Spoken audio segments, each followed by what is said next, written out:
So in this video, I'm going to be sharing with you the 5 things you must know as an expat when renting an apartment in London. And hopefully towards the end of this video, you'll have all the information that you need so you can avoid all the mistakes that I see so many expats making when they move to London. Also, do make sure that you stay to the end of the video because I want to be sharing with you my 3 top tips that I always give expats. So the first thing is you snooze, you lose. I mean literally. The London rental market moves so quickly that you can see listings come and go within a few hours.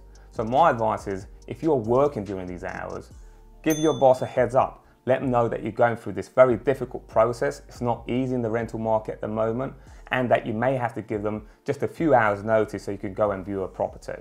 If you do see something that you like on any of the portals, make sure you phone the agents, try and build a rapport and build a good relationship with them rather than just drop them an email. So here in the UK, you might find that listings have the rental amount stated by week. And a lot of people make this very common mistake where they take that week, times it by 4 and say, oh, this is my monthly rent. Well, no, that's wrong. What you should be doing, and the way that we calculate here in the UK at least, is you take that weekly rent, you times it by 52 weeks in the year and then divide that by 12. And that will definitely give you the correct monthly rent. And if you're thinking about moving to London and want to understand more about the London rental market, make sure you book an appointment with me. You have direct access to my calendar on the description. So the third thing you must know as an expat when renting an apartment in London is understanding how the rental increases work. So to be honest with you, it's very straightforward because there are no rent caps and no rent control here in London. So, does that mean that your agent or your landlord can increase it to whatever they like? Pretty much, and within reason. They've got to follow at least market trends. So, if the rental market increases within a year 20 or 30%, they can increase it by that much. And yet typically what a landlord or agent can't do is increase the rental within the first 12 months of the tenancy. So let's say you have a 24-month contract with a 12-month break clause. What the landlord or agent can do is increase the rent after the first 12 months.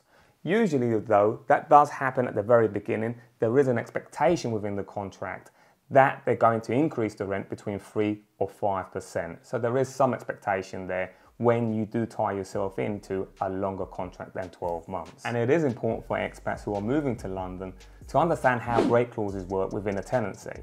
Now, here in London at the moment at least, there is no way you're going to get minimum of 12 months tenancy unless the landlord or agent has a specific reason to have that break clause and want that flexibility.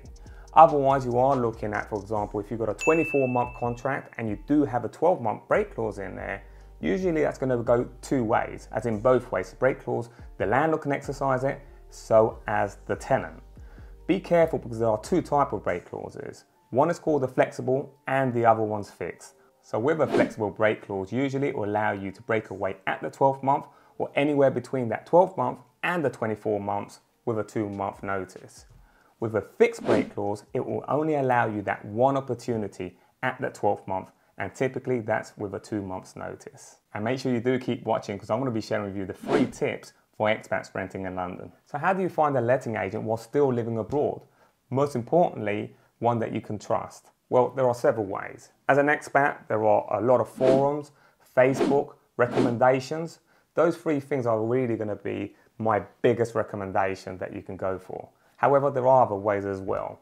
You can review on the online portals such as Rightmove and Zoopla and pick a few agents, give them a call, see how professional they conduct themselves and see if you can build some rapport with them, and they will be able to send you listings and you can perhaps even coordinate that and schedule that when you arrive here in London. However, keep in mind those letting agents are only going to show you their listings, for most part at least, which means that you're going to have to contact multiple agents to get the full scope of all the market. And within this category is going to be hiring a relocation agent, which is going to take away a lot of the legwork, headaches, and you're going to be able to get the full scope of the market because they're going to be able to contact all of the agents, or at least most of them, within the area of focus that you're of interest. So renting in London can be quite stressful, not only because of the market dynamics, but also the complexity and the process of renting here in the UK.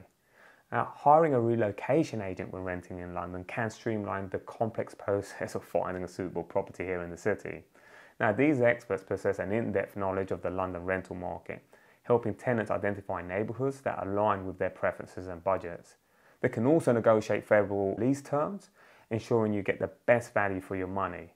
Additionally, relocation agents can assist with administrative tasks such as paperwork and legalities, reducing the stress and saving time for busy individuals and families. Their local expertise ensures a smoother transition to a new home, making the London rental experience a more efficient and enjoyable one. Now let's dive into some tips so that your rental experience in London can be a smooth one. And my first rental tip may sound like an obvious one, but know your priorities. Know what you're willing to compromise on. I've seen so many expats come to London and decide, for example, that they want something in central London.